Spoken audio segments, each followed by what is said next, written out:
Knowledge and fact کے معزز دوستوں، میں ہوں محمد اویس اور آپ تمام دیکھنے سننے والوں کو السلام علیکم۔ دوستوں، ویڈیو میں آگے بڑھنے سے پہلے چینل میں آنے والے نئے دوستوں سے گزارش کروں گا کہ وہ نالج اینڈ فیکٹ کو سبسکرائب کر دیں اور ساتھ لگے ہوئے بیل آئیکن کو پریس کریں تاکہ ہماری آنے والی ہر ویڈیو کا نوٹیفیکیشن آپ تک بآسانی پہنچ سکے۔ ناظرین گرامی، حضرت امام حسین اہتمام حجت فرما چکے تھے۔ وہ واپس اپنے خیمے کی طرف مڑے، لیکن مالک بن عروہ اپنا گھوڑا لے کر سامنے آ گیا۔ لشکر امام کے گرد آگ جل رہی ہے۔ وہ گستاخ مسکرایا اور کہا، اے حسین، تم نے دوزخ کی آگ یہیں لگا لی؟ نعوذ باللہ۔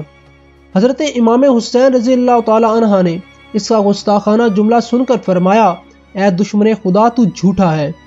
مسلم بن سجوہ نے اس کے منہ پر تیر مارنا چاہا، مگر سیدنا حضرت امام حسین رضی اللہ تعالی عنہ نے فرمایا، خبردار، میری طرف سے کوئی جنگ کی ابتدا نہیں کرے گا۔ یہ فرما کر امام عالی مقام نے اپنا دست مبارک بارگاہ خدا بندی میں اٹھایا اور عرض کیا، یا اللہ، عذاب دوزخ سے قبل اس گستاخ کو دنیا کی آتش میں مبتلا کر دے۔ ابھی عالی مقام کے ہاتھ نیچے نہیں آئے تھے کہ مالک بن عروہ کے گھوڑے کا پاؤں زمین کے سوراخ میں پھنس گیا اور وہ گھوڑے سے گرا۔ اس کا پاؤں رکاب میں الجھا، گھوڑا اسے لے کر بھاگ کھڑا ہوا اور اسے آگ کی خندق میں ڈال دیا۔ ایک اور گستاخ نے حضرت امام حسین رضی اللہ تعالی عنہ کے سامنے آ کر کہا، اے حسین، دیکھ دریائے فرات کیسے موجیں مار رہا ہے۔ میں خدا کی قسم کھا کر کہتا ہوں کہ تمہیں اس میں سے ایک قطرہ بھی نہیں لینے دوں گا، تم پیاسے ہی مرو گے۔ نعوذ باللہ۔ امام عالی مقام نے پھر بارگاہ الہی میں عرض کیا، یا اللہ، اس کو پیاسا مار دے۔ حضرت امام حسین رضی اللہ تعالی عنہ کا فرمانا تھا کہ اس گستاخ کا گھوڑا بھی بھاگ کھڑا ہوا اور وہ شخص گھوڑے کو پکڑنے کے لیے دوڑا۔ اچانک اس پر پیاس کی شدت غالب آ گئی اور وہ العطش العطش پکارنے لگا۔ لوگ پانی اس کے منہ کو لگاتے تھے لیکن وہ پانی کا ایک قطرہ تک نہیں پی پاتا تھا، حتیٰ کہ وہ اسی حالت میں ہی مر گیا۔ ناظرین گرامی، اگر ہم اسلامی دنیا اور مسلمانوں کی دنیا کا سب سے بڑا المیہ تلاش کریں تو بے اختیار کیا اٹھیں گے کہ مسلمان 1400 سال سے کریکٹر کی وجہ سے مار کھا رہے ہیں۔ ہماری صفوں کے ہر دور میں ابن زیاد اور شمر جیسے لوگ شامل ہو جاتے ہیں، اور یہ شمر چند برسوں کے مفادات اور تھوڑے سے فائدے کے لیے حضرت امام حسین رضی اللہ تعالی عنہ جیسی شخصیات کو اپنے گھوڑوں کے تلے رون دیتے ہیں۔ ہم لوگ اندر سے کیسے ہیں؟ آپ صرف کربلا کے سانے کی تفصیلات پڑھ لیں، آپ مسلمانوں کے کریکٹر سے آگاہ ہو جائیں گے۔ کوفہ کے چند لوگ حضرت امام حسین رضی اللہ تعالی عنہ کے پاس آئے۔ آپ رضی اللہ تعالی عنہ نے ان سے دریافت کیا، تمہاری پارٹی کے لوگوں کا کیا خیال ہے؟ مجمع بن عبداللہ العامری نے جواب دیا، سربر اردہ قسم کے لوگ آپ کے خلاف جتھا بنائے ہوئے ہیں، ان کو بڑی رشوتیں مل چکی ہیں، حکومت نے ان کی ساری خواہشات پوری کر دی ہیں، وہ سب آپ کے خلاف اکٹھے ہو چکے ہیں۔ رہے عوام تو ان کے دل تو آپ کی جانب قائل ہیں، مگر ان کی تلواریں کل آپ کے خلاف اٹھیں گی۔ عبید اللہ بن زیاد نے عمر بن سعد کو بھیجا۔ حضرت امام علی مقام رضی اللہ تعالی عنہ نے فرمایا، عمر، میری 3 باتوں میں سے کوئی ایک بات مان لو۔ وہ خاموش رہا۔ آپ رضی اللہ تعالی عنہ نے فرمایا، مجھے واپس جانے دو، میں جیسے آیا تھا ویسے ہی واپس چلا جاؤں گا۔ اگر اس سے انکار کرتے ہو تو مجھے یزید کے پاس لے چلو، ہم دونوں اپنا فیصلہ خود کر لیں گے، اور اگر یہ بھی پسند نہیں تو مجھے ترکوں کی طرف جانے دو۔ عمر بن سعد نے یہ پیغام ابن زیاد تک پہنچا دیا۔ عمر بن سعد کا خیال تھا کہ ہمیں حضرت امام حسین رضی اللہ تعالی عنہ کو یزید کے پاس بھیج دینا چاہیے، مگر شمر نہیں مانا۔ اس کا کہنا تھا کہ حضرت امام حسین رضی اللہ تعالی عنہ کو آپ کا حکم ماننا چاہیے۔ یہ بات حضرت امام حسین رضی اللہ تعالی عنہ تک پہنچا دی گئی۔ آپ رضی اللہ تعالی عنہ نے فرمایا، میں یہ نہیں کروں گا۔ عمر بن سعد حضرت امام حسین رضی اللہ تعالی عنہ سے لڑنے کے لیے تیار نہیں تھا۔ ابن زیاد نے شمر کو بھیج دیا اور اسے حکم تھا کہ اگر عمر جنگ کے لیے تیار نہ ہوا تو اسے قتل کر دو اور تم اس کی جگہ لے لو۔ حضرت امام حسین رضی اللہ تعالی عنہ اور ان کے ساتھیوں پر پانی بند کر دیا گیا۔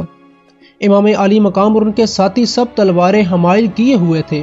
حضرت امام حسین رضی اللہ تعالی عنہ نے اپنے ساتھیوں سے کہا کہ پانی پی لو اور اپنے گھوڑوں کو بھی پلاؤ اور دشمنوں کے گھوڑوں کو بھی پانی پینے دو۔ عمر بن سعد اور شمر نے حضرت امام حسین رضی اللہ تعالی عنہ اور ان کے ساتھیوں کا 9 محرم کو گھیراؤ کیا۔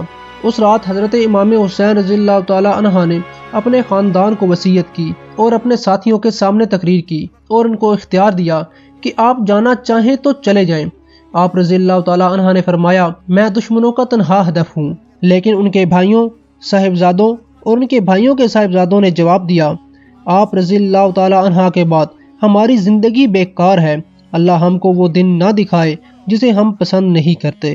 حضرت عقیل رضی اللہ تعالی عنہ کے صاحبزادوں نے کہا ہماری جانیں اور ہمارا مال، ہمارے اہل و عیال سب آپ رضی اللہ تعالی عنہ پہ قربان، جو انجام آپ رضی اللہ تعالی عنہ کا ہوگا وہی ہمارا ہوگا۔ آپ رضی اللہ تعالی عنہ کے بعد ہمارے زندہ رہنے پر تف ہے۔ جمعہ کے دن صبح کی نماز حضرت امام حسین رضی اللہ تعالی عنہ نے ادا کی۔ بعض روایات کے مطابق ہفتے کا دن تھا۔ آپ کے ساتھیوں میں 32 سوار اور 40 پیدل تھے۔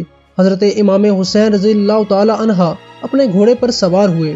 آپ رضی اللہ تعالی عنہ نے قرآن کریم اپنے سامنے رکھ لیا۔ آپ کے صاحبزادے علی بن حسین حضرت زین العابدین بیمار اور کمزور تھے، وہ بھی جنگ کے لیے تیار ہوئے، لیکن آپ رضی اللہ تعالی عنہ نے ان کو روک دیا۔ حضرت امام حسین رضی اللہ تعالی عنہ جب دشمن کے سامنے پہنچے تو آپ انہیں یاد دلانے لگے لوگوں تم میرے حسب و نسب پر غور کرو اور دیکھو کہ میں کون ہوں، اپنے گربانوں میں منہ ڈالو اور اپنے آپ کو ملامت کرو، تم خیال کرو کہ کیا تمہیں میرا قتل اور میری توہین زیب دیتی ہے؟ کیا میں تمہارے نبی حضرت محمد صلی اللہ علیہ وسلم کا نواسا اور ان کے چچیرے بھائی علی کا بیٹا نہیں؟ کیا سید الشہداء حضرت امیر حمزہ رضی اللہ تعالی عنہ میرے والد کے چچا نہ تھے؟ کیا جعفر طیار رضی اللہ تعالی عنہ میرے چچا نہ تھے؟ کیا تمہیں رسول اکرم صلی اللہ علیہ وسلم کا وہ قول یاد نہیں جو انہوں نے میرے اور میرے بھائی کے بارے میں فرمایا تھا کہ یہ دونوں نوجوان جنت کے سردار ہوں گے؟ اگر میرا یہ بیان سچا اور ضرور سچا ہے تو تم بتاؤ کہ تمہیں ننگی تلواروں سے میرا مقابلہ کرنا ہے۔ حر بن یزید پر اس تقریر کا اثر ہوا، وہ دشمن کی صفوں سے نکل کر آپ رضی اللہ تعالی عنہ سے مل گیا۔ شمر آگے بڑھا اور حضرت امام حسین رضی اللہ تعالی عنہ کے رفقا پر حملے شروع کر دیے۔ آپ رضی اللہ تعالی عنہ کے ساتھی آپ کے سامنے جنگ کرتے رہے، آپ رضی اللہ تعالی عنہ ان کے لیے دعا کرتے رہے، وہ تمام آپ رضی اللہ تعالی عنہ کے سامنے شہید ہو گئے۔ آخر میں شمر نے آواز لگائی اب حسین کی باری ہے، انتظار کس چیز کا ہے؟ یہ آواز سن کر ورقہ بن شرق آپ کی طرف بڑھا اور آپ کے شان مبارک پر وار کیا۔ پھر سنان ابن انس نے تیر چلایا جس سے آپ رضی اللہ تعالی عنہ گر گئے۔ شمر آپ رضی اللہ تعالی عنہ کی طرف بڑھا اور پیچھے سے وار کر کے سر مبارک تن سے جدا کر دیا۔ حضرت امام حسین رضی اللہ تعالی عنہ کی شہادت کے بعد ان کے جسم عطر کو دیکھا گیا تو اس پر نیزوں کے 33 نشان تھے، جبکہ دوسری ضربوں کے اس وقت 34 آثار تھے۔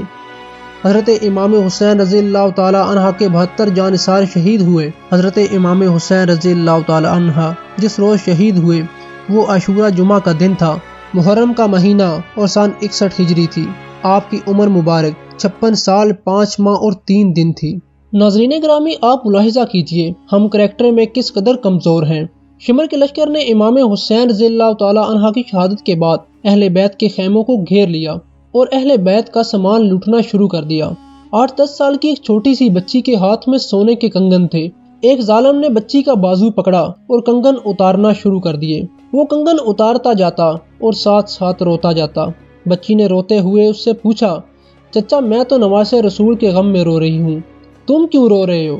اس بدبخت نے جواب دیا میں جب آگ سے خیموں کو جلتا دیکھتا ہوں، حضرت امام حسین کا لاشا دیکھتا ہوں، حضرت علی شیر خدا کے خاندان کو کربلا کی ریت پر خون میں لت پت دیکھتا ہوں تو میری آنکھیں ابل آتی ہیں۔ بچی نے پوچھا تو پھر چچا میرے کنگن کیوں اتار رہے ہو؟ بدبخت نے جواب دیا میں یہ کنگن اس لیے اتار رہا ہوں کہ اگر میں نہیں اتاروں گا تو یہ کوئی دوسرا اتار لے گا۔ ناظرین گرامی، اب ہم مسلمانوں کا کریکٹر ملاحظہ کیجئے۔ واقعہ کربلا کے برسوں بعد کوفہ کے چند علماء کرام امام حضرت زین العابدین کے پاس آتے ہیں اور آپ سے پوچھا حضرت یہ فرمائیے گا کہ ہم مسلمان مچھر مار سکتے ہیں؟ آپ نے اداس لہجے میں جواب دیا آپ کیسے لوگ ہیں؟ آپ نے حضرت امام حسین رضی اللہ تعالی عنہ کو کربلا میں شہید کر دیا، لیکن مچھر مارنے کے لیے فتوے تلاش کر رہے ہیں۔ ہم آج بھی ایسے ہی ہیں، بڑے سے بڑا ظلم کرتے ہوئے ایک سیکنڈ تک نہیں سوچتے۔ اس ملک میں پچھلے 10 برسوں میں 50,000 سے زائد لوگ بے گناہ مارے گئے، کسی نے کسی سے نہیں پوچھا، لیکن ہم آج بھی پولیو ویکسین کے لیے فتوے تلاش کر رہے ہیں۔ ہم ہر سال غم حسین رضی اللہ تعالی عنہ بھی مناتے ہیں اور مسلمان ہونے کے باوجود کسی دوسرے مسلمان کو عزت سے زندگی بھی نہیں گزارنے دیتے۔ حضرت امام علی مقام نے فرمایا تھا میرے لیے موت کی آغوش کسی فاسق شخص کے ساتھ زندگی بسر کرنے سے 1000 درجے بہتر ہے، لیکن ہم لوگ فاسقوں کے ساتھ بھی رہتے ہیں اور خود کو حضرت امام حسین رضی اللہ تعالی عنہ کو غلام بھی کہتے ہیں۔